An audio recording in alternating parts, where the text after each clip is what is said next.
আমার কাছে মনে হচ্ছে আমার এই মোবাইল থেকেও যেটা সবচেয়ে বেশি ইম্পর্টেন্ট সেটা হচ্ছে আমার সেভ করা কন্ট্যাক্ট নাম্বারগুলো। তা আপনার কন্ট্যাক্ট নাম্বার যদি ডিলিট হয়ে যায়, আমাদের কন্ট্যাক্ট নাম্বারে অনেক প্রয়োজনীয় নাম্বার থাকে, অনেক ইমার্জেন্সি নাম্বার থাকে, খুবই গুরুত্বপূর্ণ নাম্বারগুলো আমরা কন্ট্যাক্ট নাম্বারে সেভ করে রাখি। তা আপনার কন্ট্যাক্ট নাম্বারগুলো যদি ডিলিট হয়ে যায় ভুলবশত, যে কোনো কারণবশত যদি ডিলিট হয়ে যায়, তা আপনি কীভাবে সেটা রিকভার করবেন আজকে সেই প্রসেসটা দেখাবো। আজকে যে অ্যাপস নিয়ে কথা বলতেছি, এই অ্যাপসের সাহায্যে আপনার ভুলবশত যদি কোনো নাম্বার আপনার ডিলিট হয়ে যায়, আপনি এই অ্যাপসের মাধ্যমে আপনি নাম্বারগুলো রিকভার করতে পারবেন, রিস্টোর দিয়ে আপনার সেভ নাম্বারে আগের মতো আনতে পারবেন। সবচেয়ে মজার কথা হলো এই অ্যাপসের মধ্যে আপনার কোনো রকম ডাটা কানেকশন লাগবে না, ডাটা কানেকশন ছাড়াই আপনি রিকভার করতে পারবেন আপনার নাম্বারগুলো। এই চমৎকার হেল্পফুল অ্যাপস নিয়ে কথা বলতে সাথে আছি আমি। আসসালামু আলাইকুম, আমি ইসলাম হৃদয়। আপনারা দেখতেছেন the Hridoy tech YouTube channel. প্রতিদিন আমার চ্যানেলে এরকম হেল্প টিপস পেতে অবশ্যই চ্যানেলটি সাবস্ক্রাইব করবেন আর পাশে থাকা বেল বাটনটি অন করে দিবেন, যাতে আমি ভিডিও আপলোড করার সাথে সাথে আপনার কাছে নোটিফিকেশন পৌঁছায়। তো চলুন দেখে নিই অ্যাপসটি আপনি কীভাবে ডাউনলোড করবেন আর কীভাবে আপনার ডিলিট হওয়া নাম্বারটি আপনি রিকভার করবেন। আমি দেখাচ্ছি। ধরুন আমি মনে করেন একটি নাম্বার আমি ডিলিট করে এটা কিভাবে রিকভার করব সেটাই দেখাবো। ধরুন আমি এখন আমার কন্ট্যাক্ট নাম্বারে চলে গেলাম, তারপরে এখান থেকে যে কোনো একটা নাম্বার আমি চুজ করলাম। চুজ করার পর আমি এখান থেকে উপরে থ্রি ডট আইকনে ক্লিক করব। ক্লিক করে এখান থেকে আমি নাম্বারটা ডিলিট করে দিব। দেন আসিফ নামে এই নাম্বারটা এই যে দেখুন ডিলিট হয়ে গেছে। দেন তার পরবর্তী কাজ হচ্ছে আমাদের ওই অ্যাপসটিতে আপনার ঢুকতে হবে। অ্যাপসটি কোথা থেকে ডাউনলোড করবেন সেটা আমি দেখাচ্ছি, একটু পরে দেখাবো।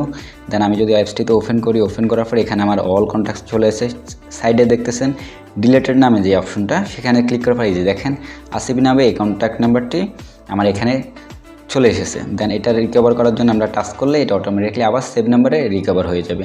আমি আবারও দেখাচ্ছি। আমি যদি আবার কন্ট্যাক্ট এখান থেকে বের হয়ে যদি আবার কন্ট্যাক্ট নাম্বারে ঢুকে এই যে একটু যদি রিফ্রেশ করি, দেখেন আবার আসিফ নাম্বারটা আবার চলে এসেছে।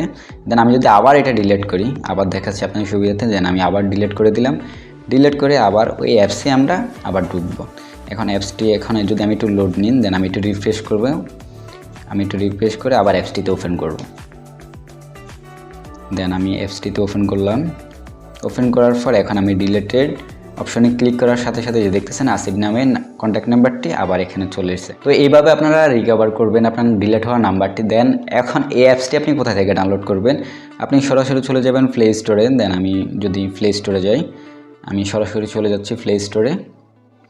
দেন আমি প্লে স্টোরে গেলাম। তারপর সার্চ বক্সে যদি লিখি, এখানে লিখবো আমরা ডিলিটেড কন্ট্যাক্ট। যেন আমি লিখতেছি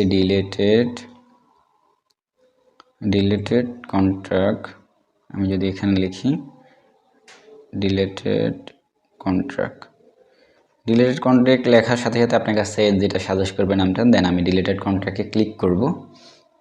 দেন আমি কন্ট্যাক্ট ক্লিক করলাম। দেন ক্লিক করার সাথে সাথে এই যে দেখতেছেন অনেকগুলো অ্যাপস আছে। দেন এখানে দেখতেছেন এই যে লাল ব্র্যাকেট দিয়ে যে ডিলিট আইকনটি দেওয়া আছে, এখানে আমরা ক্লিক করব। ক্লিক করার পর এখান থেকে আমরা এই অ্যাপসটি ইনস্টল করে নিব। প্লে স্টোর থেকে আপনার সার্চ বক্সে গিয়ে লিখবেন ডিলিটেড কন্ট্যাক্ট, লিখার পর এই অ্যাপসটি আপনারা ইনস্টল করে নেবেন।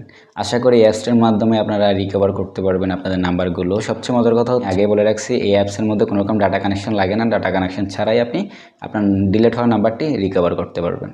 তো ভিডিওটি দেখে যদি আপনার কাছে উপকারী মনে হয়, অবশ্যই ভিডিও নিচে লাইক বাটনে ক্লিক করে দিবেন। আর আপনি যদি আমার চ্যানেল নতুন হয়ে থাকেন, অবশ্যই চ্যানেলটি সাবস্ক্রাইব করবেন। আজকের মতো আমি সাইন আউট করলাম।